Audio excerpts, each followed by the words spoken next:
Mesdames et messieurs, bienvenue dans un nouvel épisode absolument exceptionnel de Rustguest. Aujourd'hui, on va voyager très loin, bien au-delà de notre Terre. Direction Pandore. Cette planète incroyable où les arbres brillent, les créatures volent, et les peuples dansent avec la nature. Et pour nous guider dans cette jungle magique, une légende, une guerrière, une prêtresse Nasis qui a conquis nos cœurs, l'inoubliable Neytiri. Elle est ici avec nous aujourd'hui, l'iconique, la puissante, la magnifique Zoé Saldana. Installez-vous bien, car cette interview va vous emmener loin, très loin.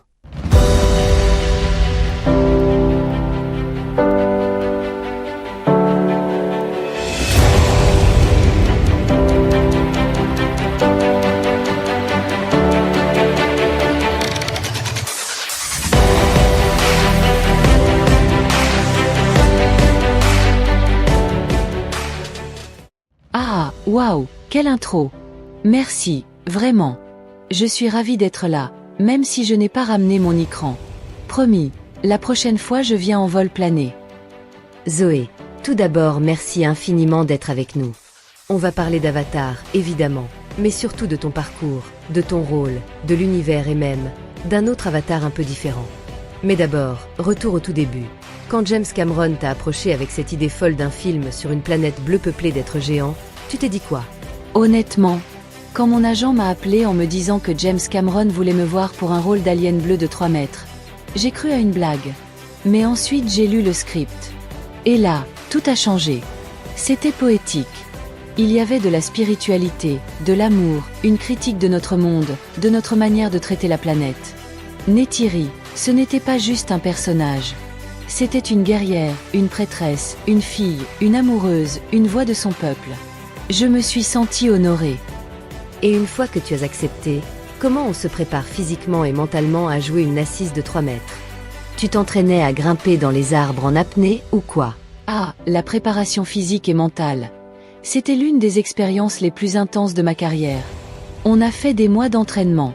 Chaque jour, on apprenait à bouger comme les Nasis, fluides, connectés à la terre, presque félins. On faisait des exercices au sol, de la capoeira. On grimpait sur des structures pour imiter les arbres, on apprenait à tirer à l'arc dans des conditions difficiles. Mais le plus dingue, James voulait qu'on ressente chaque geste. Donc on passait des heures à observer des animaux, à écouter leurs cris, à comprendre comment ils réagissaient à l'environnement. On était littéralement transformés. Quand je marchais dans la rue en dehors du tournage, j'avais l'impression de marcher encore comme Neytiri. Franchement, entre nous, c'était quoi la scène la plus difficile à tourner? Celle qui t'a vraiment poussé dans tes limites. La scène la plus difficile? Honnêtement, celle où Neytiri perd son père. Émotionnellement, c'était dévastateur. On était sur un plateau vide, avec juste un écran vert et quelques marques au sol. Rien de tangible. Mais je devais y croire. Ressentir l'effondrement de tout un monde, la douleur d'une fille perdant son pilier. J'ai dû aller chercher cette émotion très loin. Je me suis souvenu de moments douloureux personnels, de peurs profondes. J'étais épuisée après cette scène. Mais quand je l'ai vue dans le film, j'ai su que ça en valait la peine. Bon, Zoé, maintenant, je vais faire un petit détour. Tu sais sûrement qu'il y a un autre Avatar qui a aussi marqué une génération. Je parle bien sûr de la série animée, Avatar, le dernier maître de l'air. Tu la connaissais? Oui, je connaissais Avatar, le dernier maître de l'air. C'est mon petit frère qui m'a initié. Je le trouvais accro à ce dessin animé. Et puis, je suis tombée dedans moi aussi. Il y a quelque chose de magnifique dans cette série. Elle parle de guerre, de pardon, de maîtrise de soi, d'éléments, mais avec une douceur incroyable. J'adore Toph, elle est badass et drôle à la fois. Et Zuko, quelle évolution! C'est un arc de rédemption incroyable. Bref, je suis fan. Tu vois des ressemblances entre les deux univers? Le lien à la nature, les peuples anciens, les forces élémentaires. Il y a énormément de points communs, oui. Dans les deux cas, on parle de peuples connectés à la nature, à des éléments puissants qu'ils respectent. Neytiri et Katara sont toutes les deux des femmes fortes, ancrées dans leur tradition, mais prêtes à changer, à aimer, à se battre. Et il y a cette idée de transmission, de culture ancienne qu'on veut préserver. C'est très puissant. Et là je vais te piéger un peu, mais c'est de bonne guerre. Si tu devais choisir, Katara ou Neytiri? Je sais, c'est dur. Mais le public veut savoir. Oh, vous êtes cruel avec cette question. Katara ou Neytiri? Honnêtement, j'ai envie de dire Netara. Un mélange des deux. La sagesse de Katara, la puissance de Neytiri. Et puis toutes les deux savent très bien manier leurs armes et leurs mots. Quand vous tourniez Avatar en 2007 à 2008, est-ce que vous aviez conscience que ce film allait révolutionner l'industrie?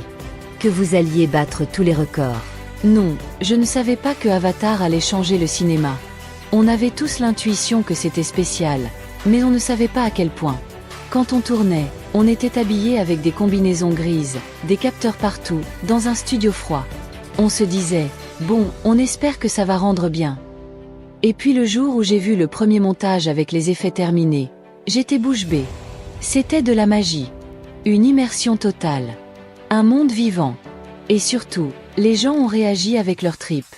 Beaucoup sont ressortis en pleurant, en se posant des questions sur notre propre planète. C'était puissant.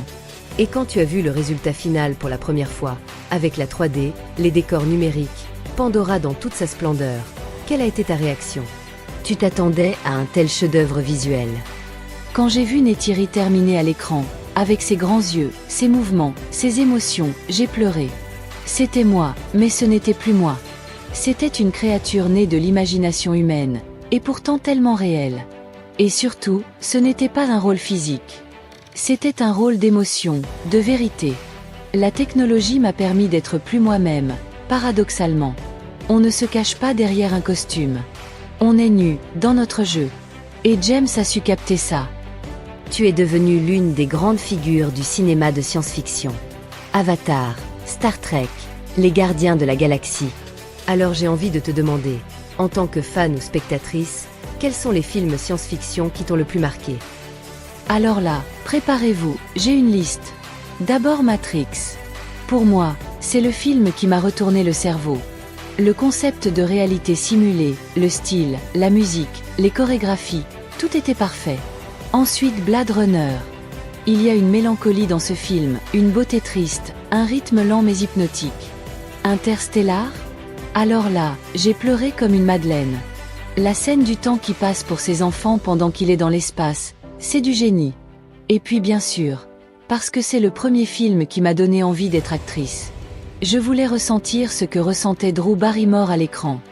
Et tu penses que la science-fiction, au fond, c'est juste du divertissement?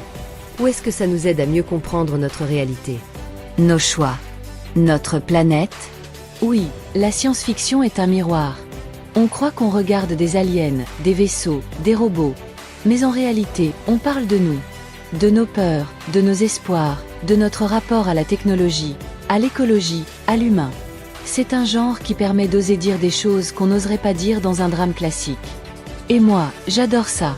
Parce que je veux que mes rôles fassent réfléchir autant qu'ils fassent rêver. Zoé, merci.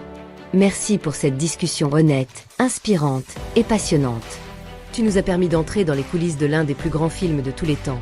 Et tu nous as rappelé que même sous une peau bleue de Nassis, il y a un cœur humain, battant, sincère. Avant qu'on se quitte, j'ai une toute dernière question. Si tu avais la possibilité de passer une journée entière à Pandora, qu'est-ce que tu ferais? Oh, je passerais une journée entière connectée à l'arbre des âmes. Juste écouter les souvenirs des anciens, ressentir l'énergie de la planète. Je volerais sur le dos de mon écran, je plongerais dans les rivières bioluminescentes, je danserais autour d'un feu tribal. Et surtout, je laisserais mon téléphone dans un coin. Une vraie reconnexion à l'essentiel. Pandore, c'est un rêve. Et parfois, on a besoin de rêver pour se rappeler de vivre.